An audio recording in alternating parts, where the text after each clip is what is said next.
जीवन बगिया ऐसी उलझी, फूल उगे कम कांटे ज्यादा। सिमटा जीवन डूबी सांसें, आना है तो अब भी आजा। यदि आपने तीसरे प्रवचन का अंतिम अध्याय नहीं देखा है तो कृपया करके अंतिम अध्याय देखें, तभी आप इस अध्याय को समझ सकते हैं। तो सूरज सिर्फ सूरज है। जब हम ऐसा कहते हैं ठीक है, तो अनुग्रह प्रेम का कोई संबंध निर्मित नहीं होता।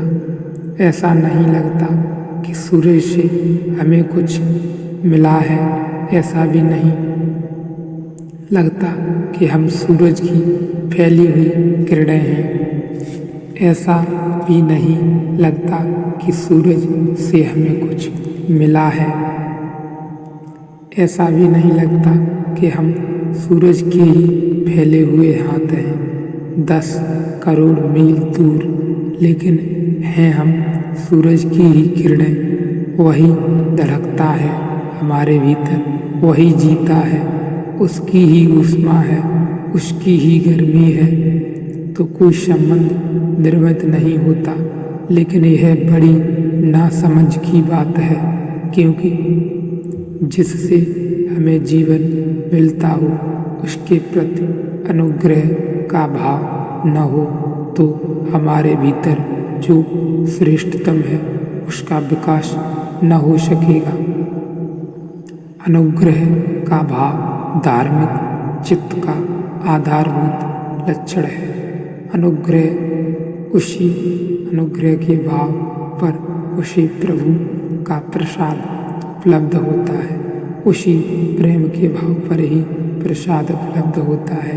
इसलिए सूर्य को सिर्फ प्रभावित होकर कि वह अग्नि का महापिंड है, किन्हीं ने हाथ जोड़कर नमस्कार कर लिया होंगे, ऐसा नहीं है। जिन्होंने नमस्कार किया था वे सत्य को भली भांति जानने लगे और पहचानने लगे थे कि उस नमस्कार से सूरज को कुछ भी नहीं मिलता, लेकिन नमस्कार करने वाले को बहुत कुछ मिलता है। वह अनुग्रह की संवेदना पैदा होनी शुरू होती है, उसमें ही सरलता जन्म जाती है, उसमें ही निर्दोष चित्त हो जाता है। और यह सवाल सूरज के प्रति ही नहीं है, यह फिर सवाल तो बड़ा है। और यह सवाल सूरज के प्रति ही नहीं है, यह फिर सवाल इसलिए जिन्होंने सूरज को नमस्कार किया था उन्होंने नदियों को भी नमस्कार किया था, उन्होंने वृक्षों को भी नमस्कार किया था। कभी कभी बहुत आनंद की घटनाएं घटती हैं। बौद्ध 25 वर्षों से बोधि वृक्ष की पूजा करते आ रहे हैं। कोई भी कहेगा ना समझने की बात है। संयोग की बात थी कि बुद्ध उस वृक्ष के नीचे बैठे थे। इसमें पूजा कैसे क्या है? कहीं और भी बैठे हो सकते थे, लेकिन अभी 20 वर्षों में विज्ञान ने कुछ खोजें की हैं तो बड़ी हैरानी का तथ्य प्रकट हुआ है। वह तथ्य यह है कि मनुष्य के मस्तिष्क में, जिसे हम योग में थर्ड आई, तीसरा नेत्र या शिव नेत्र कहते रहे हैं, विज्ञान और भौतिकवादी चिंतक इस पर हंसते रहे थे कि तीसरी आंख जैसी कोई चीज आदमी के भीतर नहीं है। ये सब कल्पनाएं हैं, यह सब काल्पनिक है। लेकिन इधर 50 वर्षों में दोनों आंखों के बीच में एक ग्रंथि को विज्ञान खोज पाया है, जो कि शरीर में सर्वाधिक महत्वपूर्ण है। मनुष्य के भीतर जो भी चैतन्य का आविर्भाव हुआ है, जन्म हुआ है, वह उसी ग्रंथि में पैदा होने वाले रसों से होता है। और वह ग्रंथि वही है जिसे सदा पूर्व के मनीषी तीसरा नेत्र कहते रहे हैं। उस ग्रंथि से जिस रस का आविर्भाव होता है और जिस रस के बिना मनुष्य के भीतर चेतना पैदा नहीं होती, बुद्धि का आविर्भाव नहीं होता। बड़ी हैरानी की बात है कि वह रस वट वृक्ष में सर्वाधिक मात्रा में उपलब्ध है। सारे जगत की वनस्पतियों में सर्वाधिक तो कॉलन विल्सन ने अपनी अभी नई किताब में लिखा कि कुछ हैरानी न होगी कि बुद्ध का उस वृक्ष के नीचे बैठना और बोधि को उपलब्ध होना, इसमें उस वृक्ष का भी हाथ हो, इस वृक्ष का भी हाथ हो। यह वृक्ष सिर्फ सांयोगिक नहीं है, इस वृक्ष का हाथ हो सकता है। बट वृक्ष की ही जाति के पीपल वृक्ष को भारत सदा से पूजता रहा है। पीपल अकेला वृक्ष है।